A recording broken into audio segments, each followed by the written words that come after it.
shepherd. And I have a cousin who's also half German, half Missile. Anyway, there is, to tell you the truth, guys, tatagalogin ko na talaga. Alright. Buti naman! Alright. Kaya huwag ko lang punta rito, para po sa aking kaklasmate na si Eva Josana.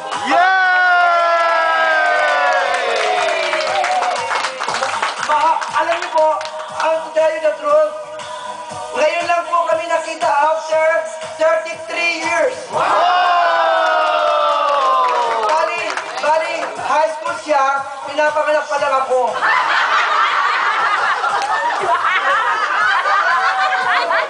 Hindi ako mapahin na kaedad niya. Rin, hindi, binula. Anyway, kaya ho ako, pag sa Facebook, pag sinasabi nila, hello classmate, bago nakalagay born, 1962. Binubura ko na, malalaman kasi edad ko.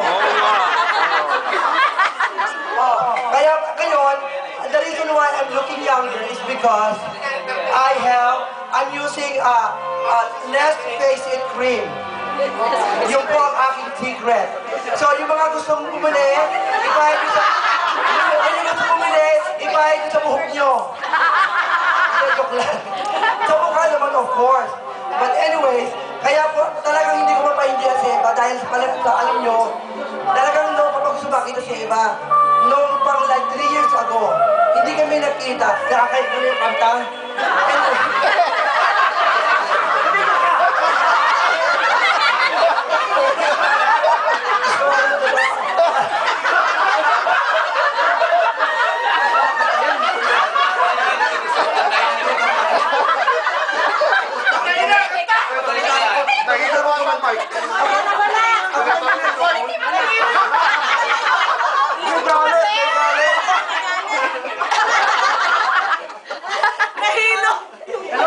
Wala pa rin. Ayun, meron na.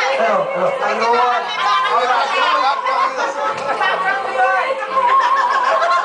Gusto, magliliping ko rin ako. Anyway. Alam mo kung bakit? Pag pinatay niya yung music, wala ring mic. Ayun lang. Oh, yan. Aandar uli yun. Diba? Oh. Sabi ko yung vacuum signal. Ayaw mo na. Bayan mo na. But anyway. Sabi nga mo na, ayaw ko na walang beauty!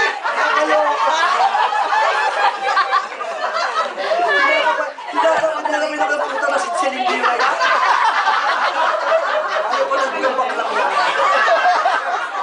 Hindi, yung sa CD. Ayaw pa talbo. Mag-ano ko, mag-akanta naman siya. Hello? Mas malakas pa, wala akong mic eh. Anyway, the reason why na I'm here ay talagang para sa aking ka-classmate na si Eva. Okay?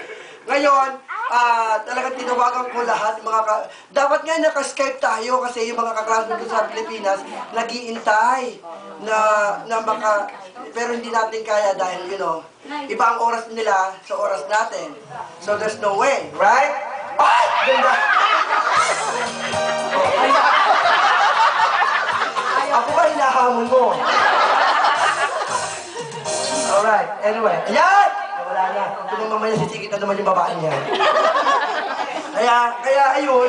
Kaya tuwan-tuwa ako at nakarating kami. Imagine after 33 years, ngayon lang kami nakita. After naming high school, hindi na kami nakita.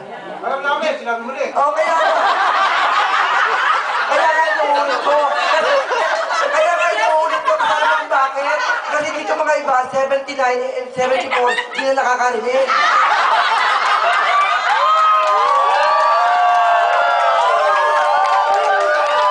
Kaya ulit-ulit, o diba? Ulit-ulit. After 33 years. But anyhow, o diba kami narinig, hindi kami nagkakarinigan, tinan mo, na 1972 yata yan. Anyway, so ito na ngayon ang istorya. So, sabi niya, meron daw tayong padlock. Di ako naman bakla. Iniisip ko, paano ako magpapadlock? Patay na nanay ko. Yung nagluluto ng aking ano. Tinanong ko si Rina, dadalhin mo? Cake. Eh, cake din na nasa isip ko.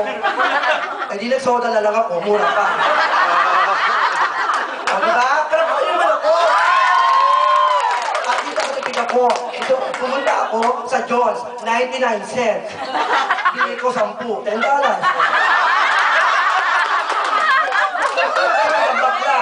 Tapos ito pa. Alam kong mag-perform ako dito kina Eva, right? Ang ginawa ko, nagpunta ako sa swamp meet. May na-display na manikin doon. Hinugod ko yung wig. Binulsa ko, oh. Bukas, diba, balik ko na ulit.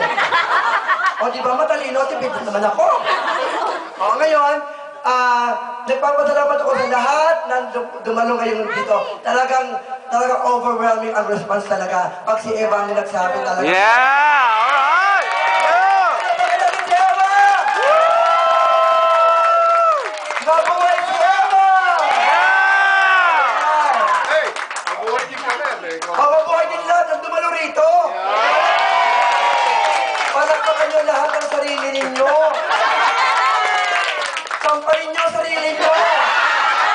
Para makakita kayo sa katotohanan. But anyway, so salamat sa pagpunta nyo dito at ako'y nagpapasalamat na gustuhan nyo ang pag-perform ko. At hindi pa tapos. Papatuloy kita ng mic. Anyway, meron pa po itong continuation. This is not the end. This is just The beginning! Okay. Kung kayo talagang matandaan, spell beginning. Oh, but isa lang ang N. Mga Alzheimer na itong mga to. So anyway, so I hope this is the beginning and this will not be the end, okay? So everybody, there's gonna be a part 2 and part 3 and part 1 and forever! Yeah! So anyway, thank you, and I will appreciate everybody for coming here tonight. So for the last time, let Eva talk about you guys.